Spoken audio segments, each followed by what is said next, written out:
हिंदू गुरुकुल के आज के इस एपिसोड में आपको हम सुनाने जा रहे हैं। गर्भ से नहीं हुआ था द्रौपदी का जन्म, फिर किसने दिया 5 पतियों का वरदान। महाभारत के अनुसार द्रौपदी राजा द्रुपद की बेटी और पांडवों की पत्नी थी। कौरवों द्वारा आयोजित किए गए जुए के खेल में द्रौपदी को दांव पर लगाया गया। पांडव दांव हार गए और उसके बाद दुशासन ने उसे भरी सभा में अपमानित किया। द्रौपदी के चरित्र के ये वो पहलू हैं जिनके बारे में अधिकांश लोग जानते हैं, लेकिन बहुत कम लोग जानते हैं कि द्रौपदी का किरदार बहुत आदर्श है और उससे बहुत कुछ सीखा जाता है। तो आइए जानते हैं उनसे जुड़ी कुछ बेहद रोचक कथाएं। महाभारत ग्रंथ के अनुसार एक बार राजा द्रुपद पांडवों से पराजित होने के कारण परेशान थे। जब से द्रोणाचार्य के कारण युद्ध में उनकी हार हुई, उन्हें एक पल भी चैन नहीं था। राजा द्रुपद चिंता के कारण कमजोर हो गए।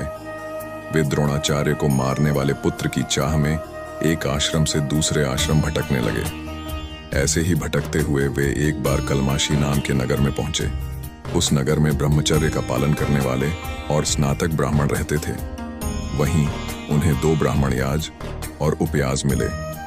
उन्होंने पहले छोटे भाई उपयाज से अपने लिए पुत्र प्राप्ति हवन करने के लिए प्रार्थना की। फिर उपयाज के कहने पर उन्होंने याज से प्रार्थना की। उसके बाद याज ने राजा द्रुपद के यहाँ पुत्र प्राप्ति के लिए हवन करवाया। उस अग्निकुंड से एक दिव्य कुमार प्रकट हुआ। वह कुमार अग्निकुंड से निकलते ही गर्जना करने लगा। वह रथ पर बैठकर इधर उधर घूमने लगा। उसी वेदी यानी हवन कुंड से कुमारी पांचाली का भी जन्म हुआ। पांचाली यानी राजा द्रुपद की पुत्री द्रौपदी कमल की पंखुड़ी के जैसी आंखों वाली, नीले नीले घुंघराले बालों व कोमल होंठों वाली थी। उसका रंग सांवला था।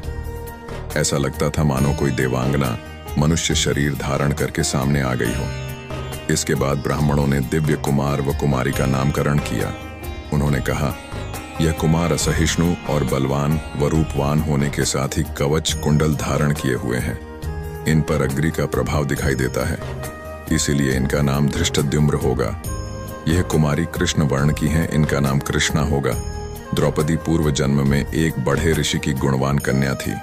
वह रूपवती, गुणवती और सदाचारिणी थी, लेकिन पूर्व जन्मों के कर्मों के कारण किसी ने उसे पत्नी रूप में स्वीकार नहीं किया। इससे दुखी होकर वह तपस्या करने लगी। उसकी उग्र तपस्या के कारण भगवान शिव प्रसन्न हैं और उन्होंने द्रौपदी से कहा, तू मनचाहा वरदान मांग ले। इस पर द्रौपदी इतनी प्रसन्न हो गई कि उसने बार बार कहा, मैं सर्वगुण युक्त पति चाहती हूँ। भगवान शंकर ने कहा, तूने मनचाहा पति पाने के लिए मुझसे 5 बार प्रार्थना की है, इसलिए तुझे दूसरे जन्म में 1 नहीं 5 पति मिलेंगे। तब द्रौपदी ने कहा, मैं तो आपकी कृपा से 1 ही पति चाहती हूँ। इस पर शिवजी ने कहा, मेरा वरदान व्यर्थ नहीं जा सकता है, इसलिए तुझे 5 पति ही प्राप्त होंगे। हिंदू गुरुकुल के आज के इस एपिसोड में बस इतना ही। वीडियो को ज्यादा से ज्यादा शेयर करें और चैनल को सब्सक्राइब करके बेल आइकॉन दबाना ना भूलें।